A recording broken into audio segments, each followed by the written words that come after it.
Good morning, everyone. Sarah here at Three Little Potters, and if you're wondering why I am behind this wall of glazes, today I want to glaze a vase in all of the pink glazes that I commonly use. So I'm going to put these 11 glazes on one vase and see what happens. I've got glazes from Coyote, Mayco, Spectrum, Laguna, and then some mixed glazes too, to kind of get the full spectrum of pink glazes. And if you stick around till the end, I'm going to list all of the pink glazes in the order that I used them in case you want to try this crazy idea for yourselves. The vase I made is only this big.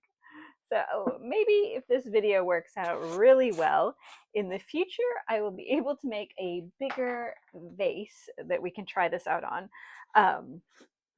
I just started watching some of Wolf Pottery's video, and I feel like he's going to teach me how to make bigger vases, because I've made so many small vases. I really have never worked on a larger form, mostly because I can't ship them. Well, I could ship them. It would just be very expensive to do so for Etsy. Um, so before we start this endeavor of putting these 3, 6, 9, 11 glazes onto this one vase, I use these brushes, and these are cheap makeup brushes from Amazon. So they come in like packs of 12. And if you glaze a lot like I do, these makeup brushes are great. And honestly, like some of these I've had, like this one, it looks like it's in semi bad shape, but it still works. I left this one like dipped in glaze in the bottom of my sink for like a month, and it's still fine. It's still working. So the cheap makeup brushes work pretty well. So I'll leave a link down below for that. And yeah, okay, let's do this. Let's do this. I'm going to, I want to glaze the inside too. I don't know. This is kind of a narrow vase. Let's see if we can do this. I am pouring shell pink in here. Is it gonna work? I'm pouring really slow. Okay. So shell pink is the base glaze is Hansen, and I'm adding 10% shell pink to that Hansen glaze. Ooh. My goodness, I'm making a huge mess. Okay. Well, there'll be a few little splatters of shell pink around for us too. I'm just going to hit the rim of it here so that we can see that glaze. Okay. All right. Shell pink is in there.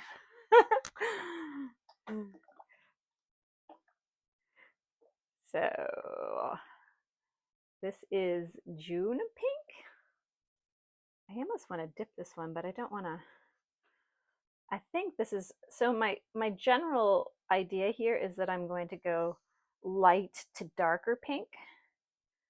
So June pink is almost a very white pink. It's a chrome tin pink, and it can go very light. Okay, I'm gonna do it. I'm gonna go kimchi.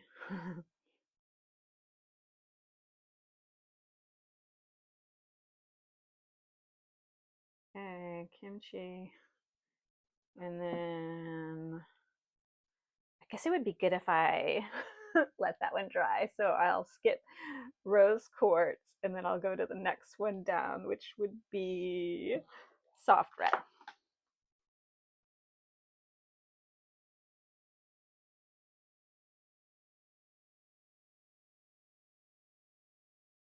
Now, if I do 2 coats, I'm going to have to remember exactly the order of what I've done here.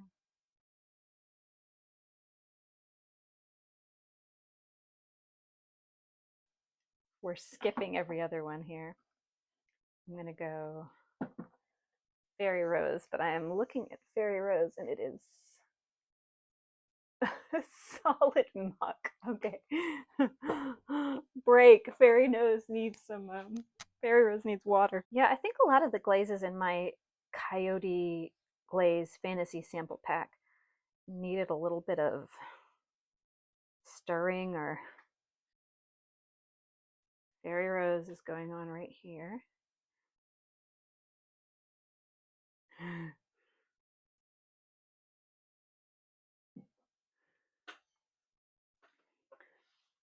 Does anybody want to guess? Is this going to be horrible or is this going to look good?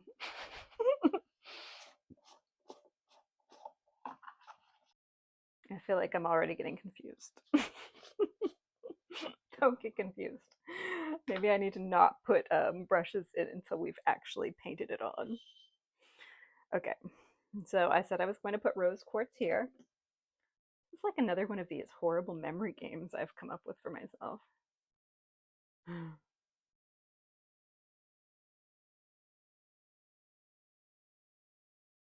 Can you identify a glaze just based on its color when wet? Going sang de bouf in the middle.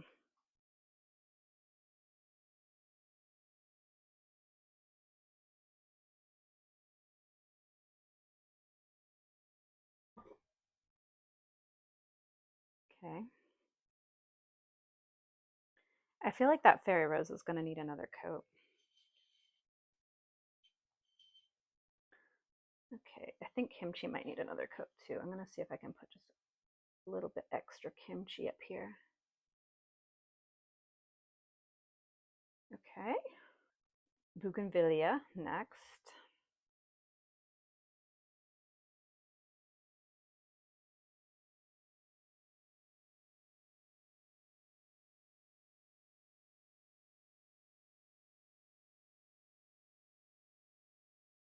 Okay, how many more do I need to fit?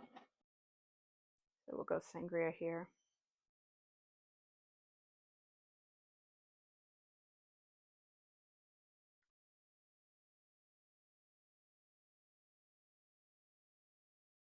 I'm gonna have to let this dry for a second. I've got too many wet pieces here. All right, we're breaking. Come back in 5.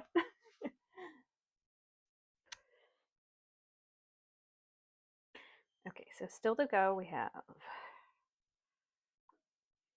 raspberry mist. I'm gonna do right here.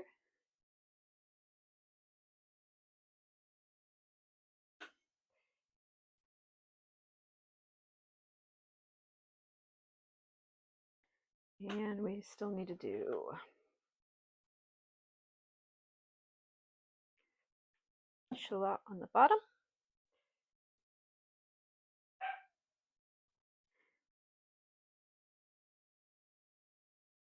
I'm wondering if I should have done sangria at the very bottom. I don't know. We'll see. We'll see what it looks like in the end. A lot of these glazes are kind of close together as far as the density of the pink. So, all right, I definitely wanted to go back over Fairy Rose, which was right here.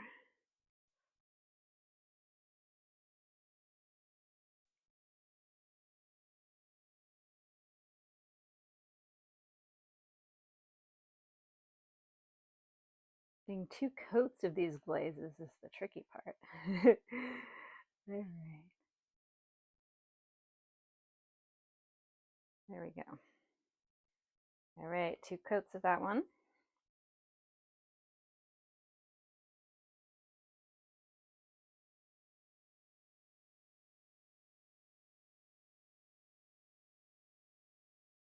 All right, final layer is raspberry mist.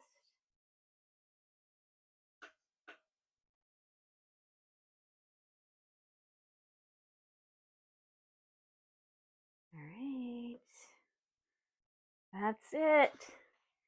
That's my vase of all the pink glazes. All right.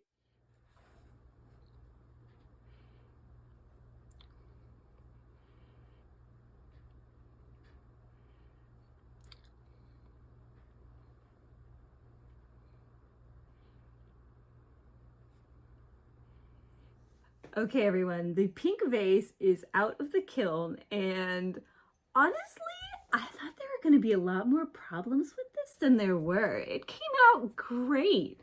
Like, who knew that all of the pink glazes I own would actually do something interesting together?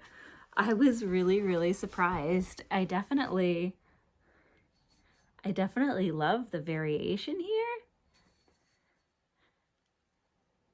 I feel like the only one, like kimchi, looks so much pinker when it's over white, but here, because I was using it by itself, it almost went a little bit browner than I was expecting.